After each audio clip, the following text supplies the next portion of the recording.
Greetings, Inquisitor. I'm pleased you found this holocron. This is the Week 30 update for the Darth Loquitur account, where I share 1 week worth of progress, all my relics, mods, gear tiers, everything that gets done to the account. Share it with you. So please, before we get started, get out your like sabers, take care of that like button for me. Appreciate it. Helps the channel. Let's get into it. So the highlight for this week, of course, is going to be this Grand Moff Tarkin. We have the ability to upgrade him now to Gear 13 and Relic level. So we do that. We need to have him at Relic level 3 for the quest for the Sith Eternal Emperor. So we're going to go ahead and do that. We've got plenty of materials to amplify this up to 3. So here we go to 2. And here we go to level 3. And then we're going to see a quest flag come up here. Quest completed. Grand Moff Tarkin, Relic 3. Good stuff. That gets us going pretty fast in the fleet. So we do take off the favorites. We're not going to be working on him too much more now that he's Relic 3. We're going to leave him alone. The capital ship, the speed is now 167 speed, which is pretty good. He goes ahead of most ships and most capital ships in my fleet shard right now. So that's what we wanted. All right. We worked on Kenobi. We got him gear, so he's ready to go up to the next tier. Unfortunately, the next tier also has a stun gun, so he's stuck again. But we'll keep working on that and try to get him another tier again next week. Taking a look at that Bossk, he's still got all of his pluses green. Moff Gideon can go to 7 stars now, so we're done farming his Cantina and have a 7-star Moff Gideon. That's nice. We'll be able to continue building him up, and that's an improvement to our trooper team over that stormtrooper that we were using just as a placeholder. Now, I have farmed up Darth Maul, and I've bought his shards out of the Fleet Arena store, and just over time have been able to get him to 7 stars. So we're going to go ahead and invest in him, get him going so that we've got another Sith somewhere on our team. You know, he's going to be relatively low gear, so he's not going to be that great. But, you know, we need him for the Sith Eternal Emperor quests as well. So we might as well start working on him now, get him involved somehow in one of the Sith teams that we have. He synergizes with a bunch of different stuff, including that red Sith trooper that we have. So if we just need Sith to generate a critical hit so that we can get an assist, maybe Darth Maul can help him out. So we go ahead and level up some skills. We don't invest in that Zeta in the leadership. We may do that someday. I think it's a clever little Zeta, and it does help in Conquest. They've got a bunch of feats where you have to evade in order to get the feats. And if you get a couple of the right data discs and use Maul's leadership, you can get a whole bunch of dodges with a Sith team. All right, so we did get enough Carbantes to go ahead and get Bossk a gear tier as well. So that's nice. He's gear 12. That helps our Hound's Tooth. We're up to 42,000 galactic power on that. We'll get the 6th star, take it up to almost 46,000 galactic power. So that ship's looking a little better. 1 more star to go. We're on the home stretch there. Got to spin it just a little bit. It's looking pretty good. Look at this health and protection now. Good stuff. 82,000 health and 60-some thousand protection. So that's getting to be a pretty good ship now. We also have a couple other characters down here that are ready to go. And it's high time that we go ahead and unlock some more characters. We have the galactic power. We're only at 1170. And going into the next round of Grand Arena, we can actually go all the way up to 1.6. So we're going to go ahead and put a couple more gear tiers on this Maul. Get him all the way up to gear 9. So that's good. Queel needs 2 stun guns, so we're not going to go anywhere on him this week. Unfortunately, he's another one of those characters that I want to get a couple more tiers on. But really need stun guns for a lot of characters, so that's what we're focused on. All right, now that we've got Bossk unlocked, we have the ability to combine these different elements into this visor. And the visor is one of the gear pieces that breaks down for the materials that we need to get our Darth Vader to Relic 7. So if we go in here and look at the Electrium conductors, we can confirm that this Armatech visor is indeed one of the pieces that are in here, as is that armor. So what we can do, we can go into Bossk, we can go ahead and craft the visor, we can go ahead and craft the armor plating, and both of those will break down for the materials that we want. So you don't have to do it this way, but including those purple materials, I buy those out of the shard shop. So, to me, that's kind of free currency that you're getting for other stuff.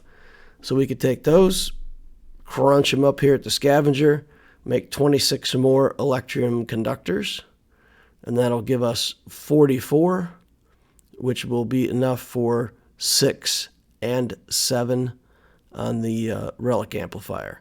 Unfortunately, we're out of bronzium wiring. I seem to find myself always out of bronzium wiring.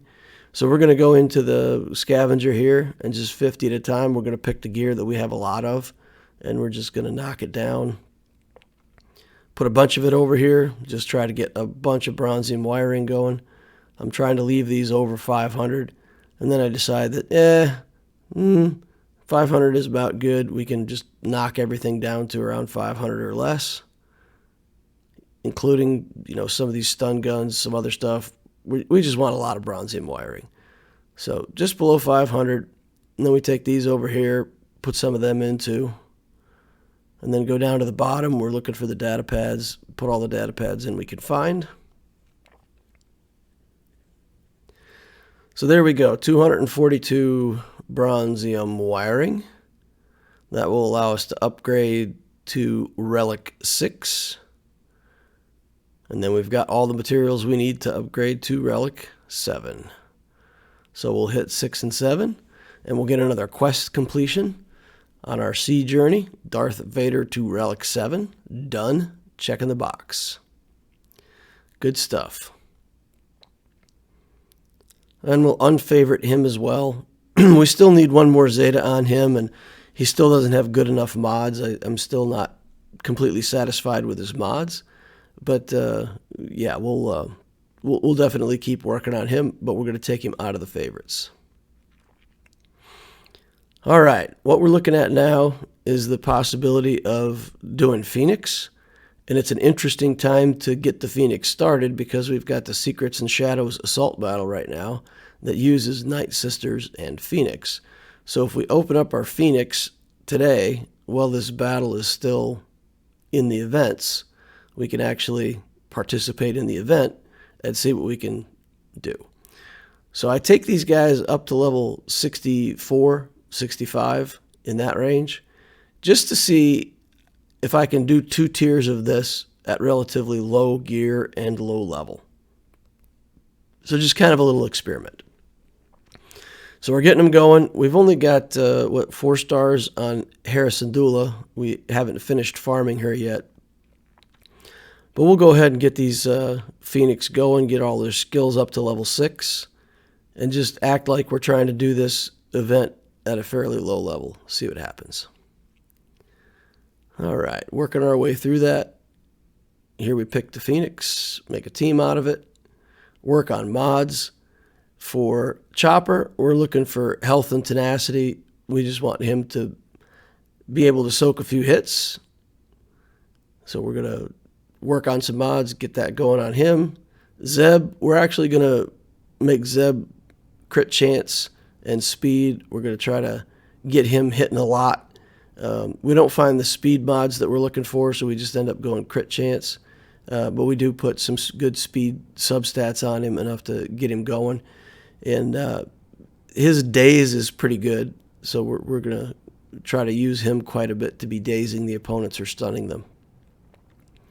So we'll get speed on Hera, and then our Phoenix team is done here. You can see level 64, 65. I've already taken Ezra Bridger to level 85, so I don't really have much of a choice there on Ezra. So then I come into this Secrets and Shadows, and so far so good, no problem.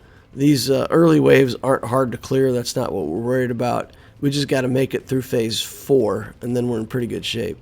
Because Darth Sidious here hits really hard. So we get through phase 4, not too much of a problem. Work our way through 5, 6, 7, and 8. And we're going to be able to complete this event at the lowest level with, level 64 Phoenix. So it's pretty good. You get a bunch of free loot the first time that you do it, so being able to score a bunch of shards and a bunch of money just for being able to do this with Phoenix is pretty good.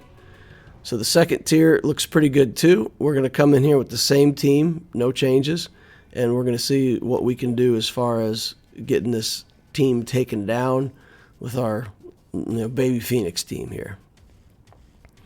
So far so good, looking good. Full health, full protection on almost all the characters. Take a few counterattacks from Dooku.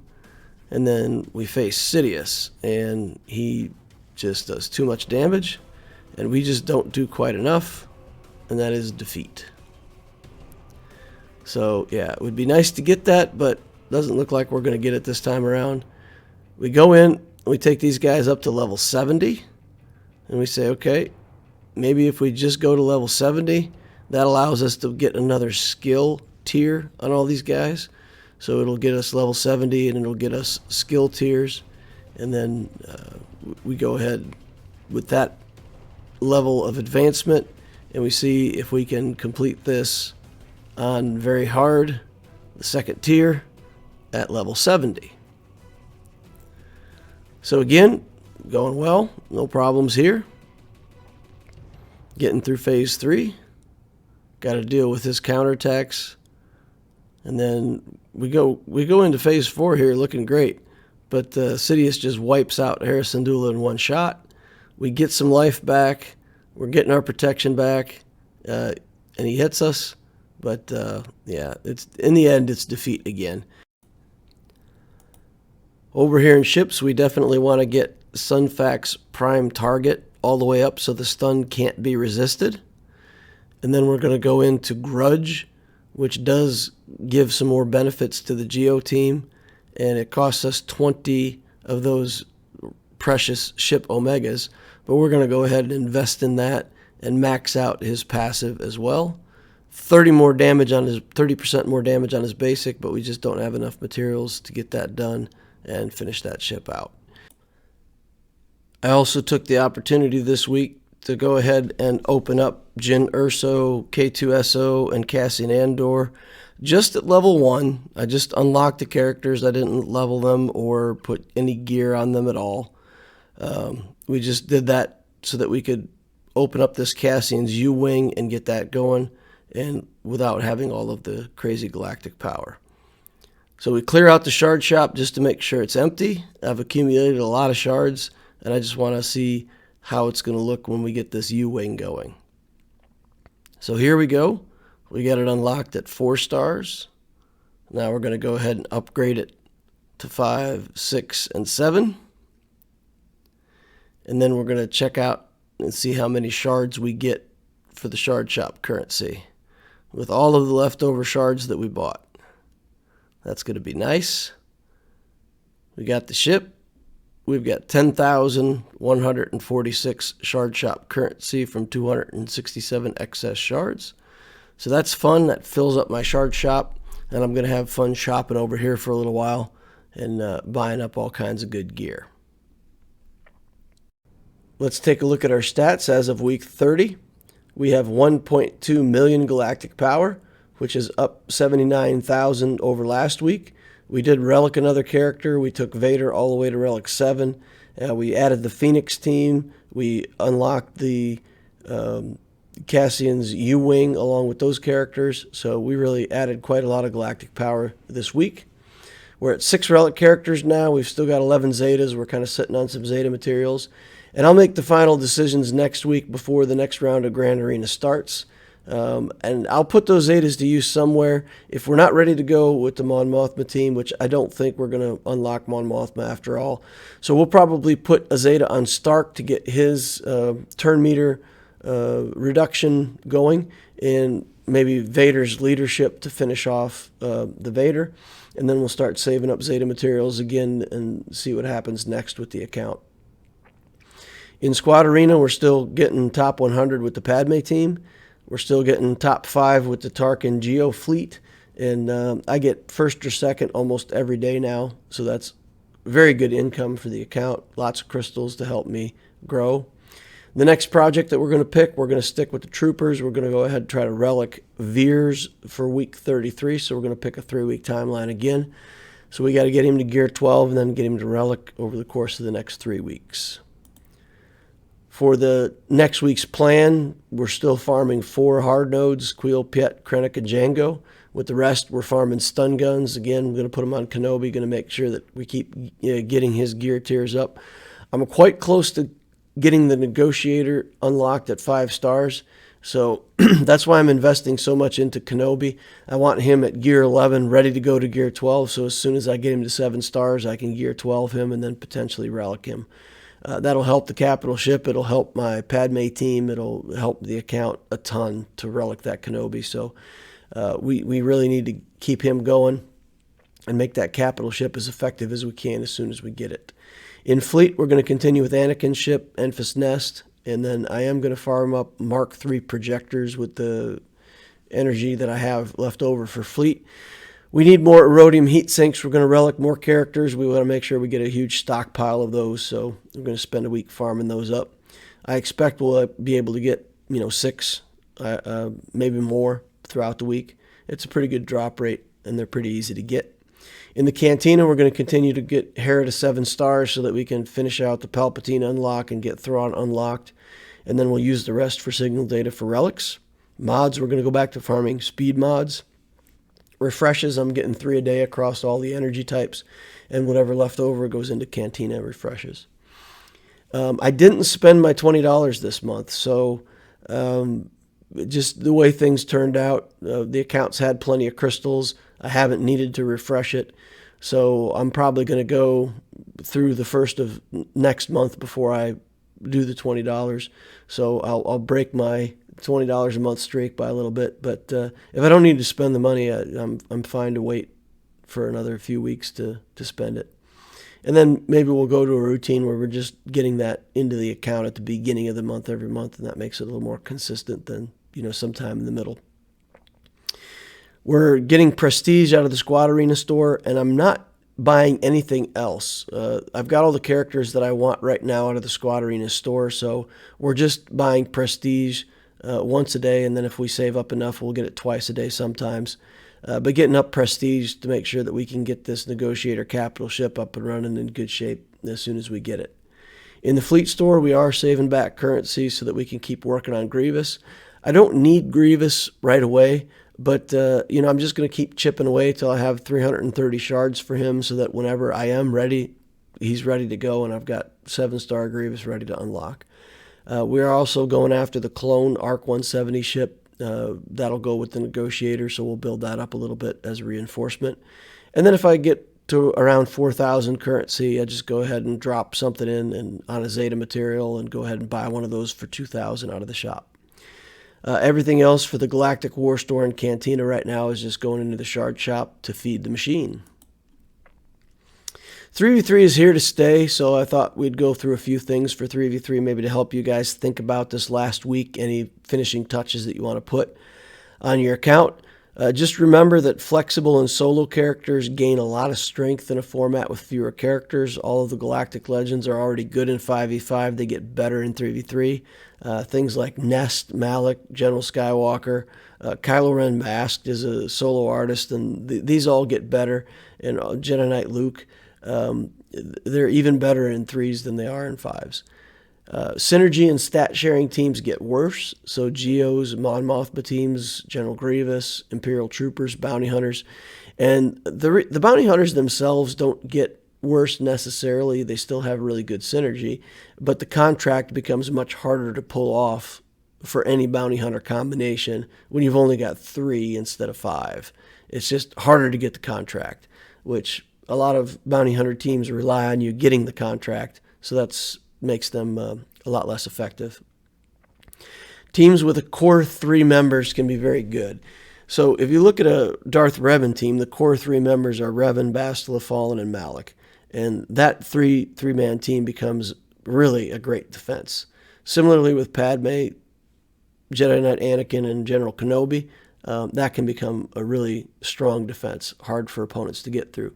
Jedi Knight Revan with Jolie Bindo and Grandmaster Yoda, typically you're going to want to save that for offense, but as a defensive team, it's a triple threat. You've got to go after Bindo first if he'll resurrect people, but that leaves Yoda and Jedi Knight Revan to do whatever they want, and you've only got 3 characters to fight against it. So it actually makes sense sometimes to put your Jedi Knight Revan on defense. It's a really hard team to get through as a 3v3.